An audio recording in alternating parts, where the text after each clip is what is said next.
If you look at the direction the tree is leaning, it is actually going this way, and the house is at least 35 degrees that way. All right, let's see if this is another homeowner with good intentions that's going to run out of talent or will be successful. The intent of this channel is if you're handy and you don't have unlimited funds and you want to get out there and camp anyways, our intention is to show you how to take something that could be very inexpensive because it needs some work, or something that is actually on the verge of being scrapped or discarded, and using that opportunity to get you out there camping and enjoy it. I am not a professional. I'm not an RV repair guy. Everything I'm showing you is either stuff I've done for the first time or done as a result of getting our own projects set up the way we want them. So like, subscribe, follow along, enjoy. It's going to be fun, entertaining, and hopefully educational. Alright, so how dedicated are you to making a spot to park and work on your RV?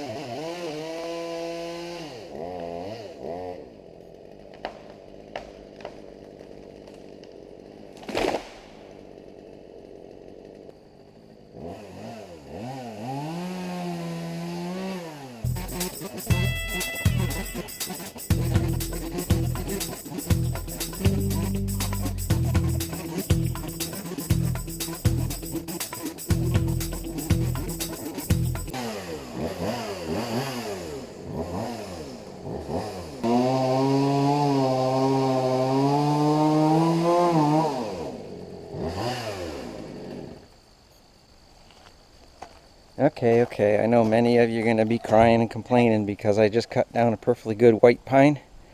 Yep, I did, but I need the room. It was starting to compromise and reach out towards the house. Every time I parked the vehicle back here, sap was dropping on it, and I needed the space. So this log and the other log in front of it are going to a sawmill, so this will be turned into some native lumber. And we're also going to take care of that leaning oak, because that is leaning directly over whatever I park here. So the fact that it's leaning so bad, it's only a matter of time before it comes down on its own. So we're going to help it.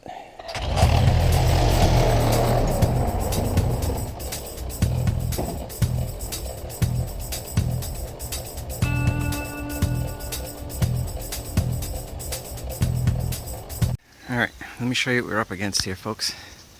This big old tree is leaning directly over the top of where the work area for our next project is going to be. So the scary part is that the heaviest part of the tree is leaning towards the house. However, I think I'll be okay, and I'll show you why in a minute. I had to cut my way through a bunch of brush just to get to the trunk of the tree, which is growing about 5 feet below where I'm standing now is the trunk. So what I wanted to show you was, if you look at the direction the tree is leaning, it is actually going this way, and the house is at least 35 degrees that way.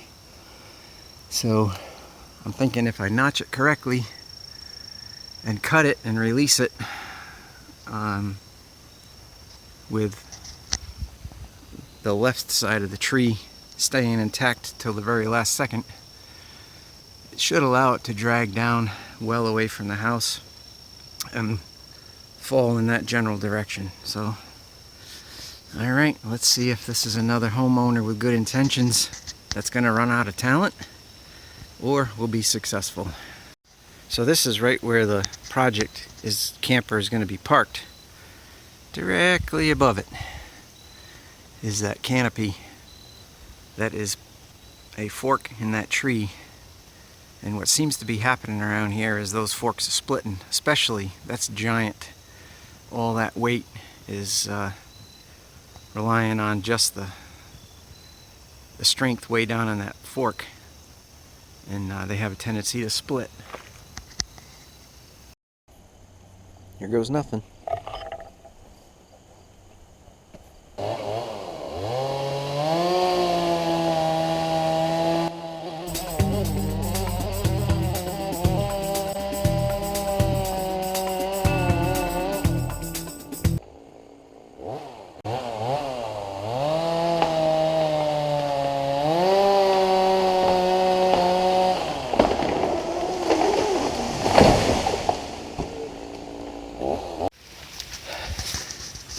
Alright, so you can see it fell well away from the house, and the way I understand it is if you don't want the tree to fall in a particular direction, then you want to let that part of the tree hang on as long as possible when it starts to fall. So you can see I cut through here and then I rotated the blade around and I left at least that much of the tree when it started to go. Because it was such a leaner, that was purely a safety precaution, but it actually fell pretty close to where I wanted to go. I did use some wedges over here just to keep it from having a tendency to start falling in a direction that I didn't want to go. Now I'm just a homeowner. I've never been trained in how to cut trees. I've had some wisdom shared with me from people who are more knowledgeable about this, and I just tried to make sure that I did everything I could to get the tree to go in the correct direction. So this is not a how-to video in cutting trees. This is just how I try to do it. To solve a safety issue, either the tree breaking and falling towards the house, and in this case on the project that we're about to start. Now I have to clean up the mess. So this tree, because it was leaning, it has a substantial bow in it that you'll see once I go to extract it out of here. So I don't know if the sawmill can use it or not. If somebody was building deck beams for a boat or something, they would have the natural curvature. With some actually appreciate that and look for it, but I don't know if this is the right species of oak for boat building. For the most part, I'll let the sawmill guy decide whether he can use it or not, and if he can't, it'll be firewood.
we're officially running out of daylight, so I'm going to stop there.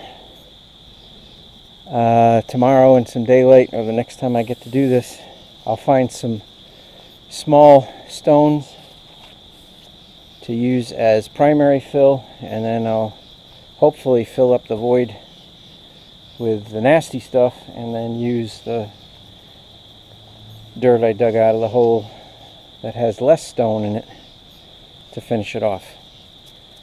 I know for a fact that that's easier said than done, but anyway, we got the stump out. That was kind of fun, and the ultimate goal was to get it out of there so it didn't rot and then have a sinkhole later on. So, all right, I'm exhausted. Gonna go in and get some supper.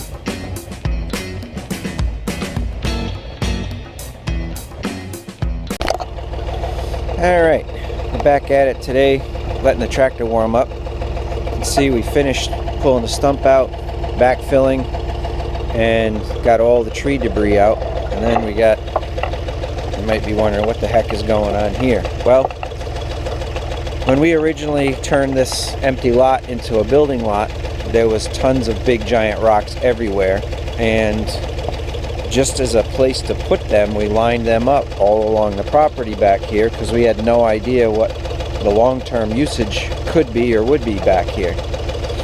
Well, these big giant rocks were above the surface, and every time I do something out here, I'm running over this big giant rock right here.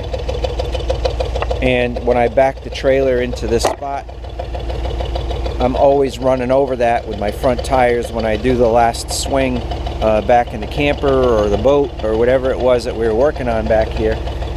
Plus, when I plowed snow around the back of the house,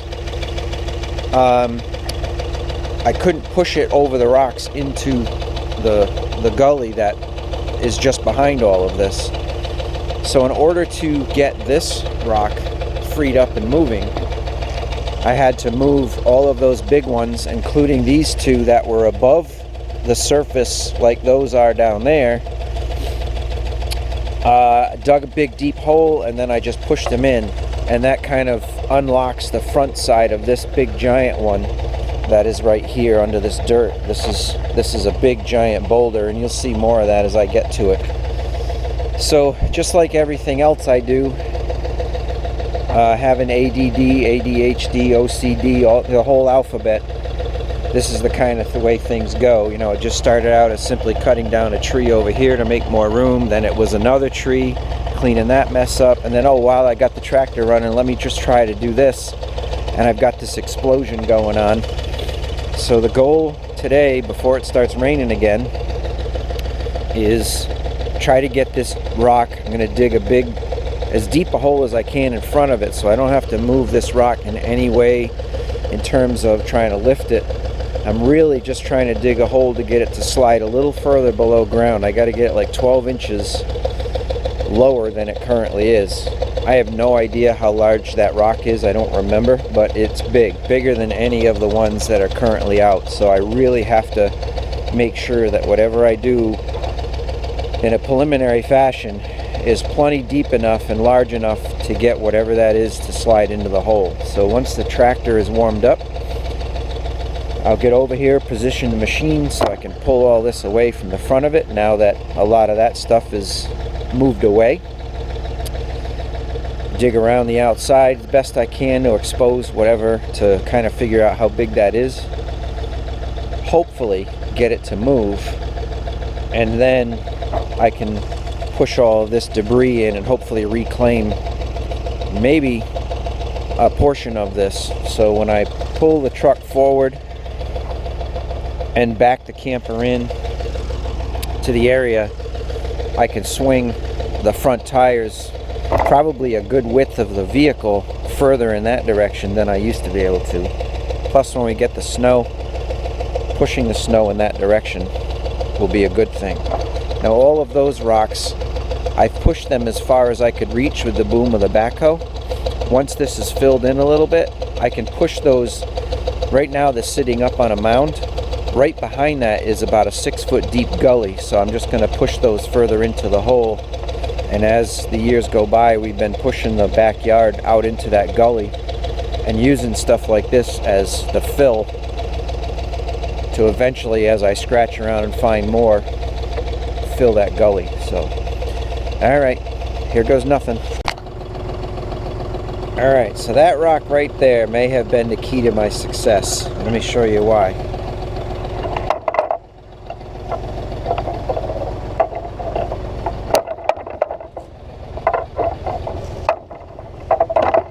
So this rock right here came out of right there. There's a giant rock right here that I can't get around. It's probably part of the ledge or whatever. But because I removed that rock, I should be able to undermine. This is the big one I'm trying to get below the grade.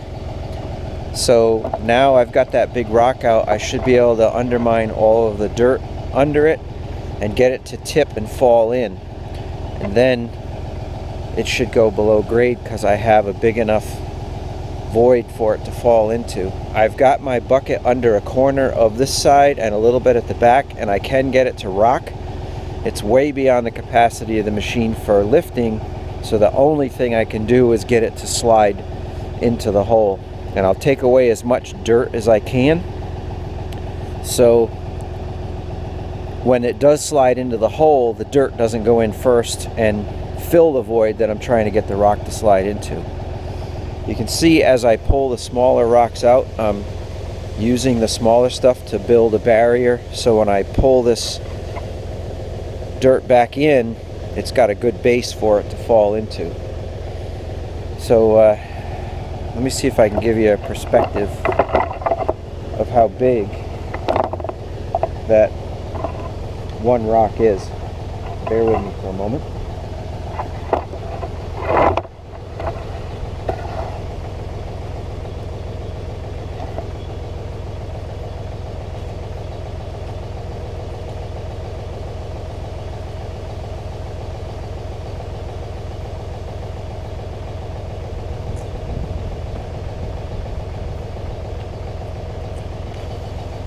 So it's probably 4 feet tall, 5 feet wide, and another 5 foot to the back of it.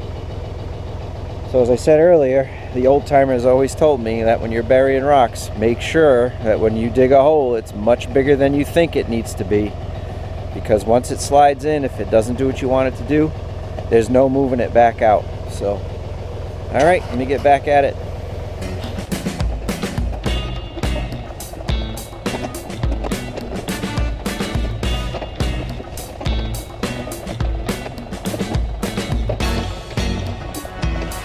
Alright folks, I don't know how much you got to see there, but I slid that down. It's probably at least a foot below grade.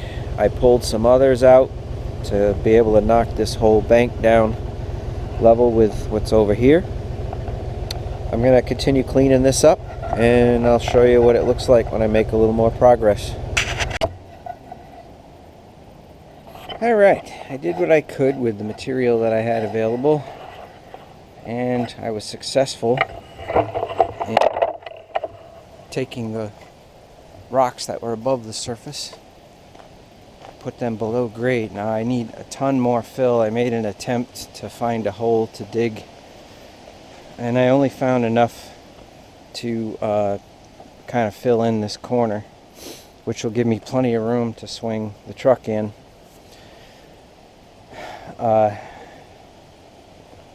The corner of that rock was here, and I'm a good 6 or 7 feet further that way. So I did manage to use some of the stones for fill. I don't have enough to drive in deeper. Hey, look at that bluebird. Isn't that pretty? Drive in deeper and move those stones into a more favorable position. But that'll come. I got to find some fill. All right. Got a doubled the width of this area now that's usable, and obviously I eliminated the danger of the trees hanging over, and now I think it's time to move the project into position.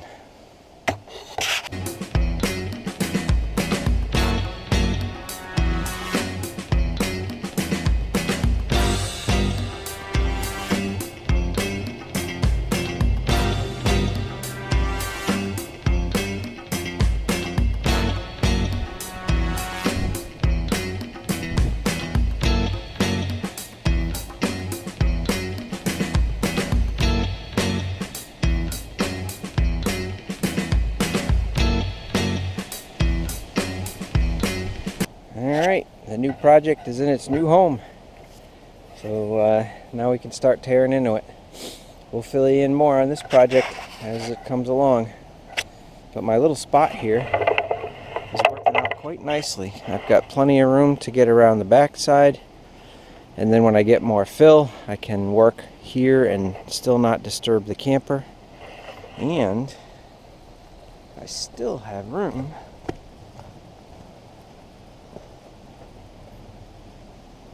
a lot of room enough for the awning and everything out this side. So very happy.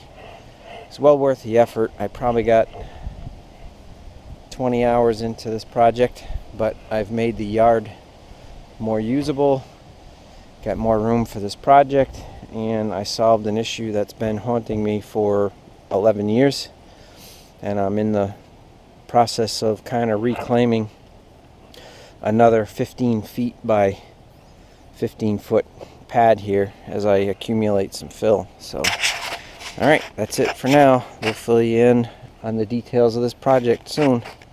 So let me know what you think in the comments. If you're with me this long, obviously you found it entertaining or interesting. So give me a thumbs up and the like button if you would, please. Thanks again. We'll see you in the next video.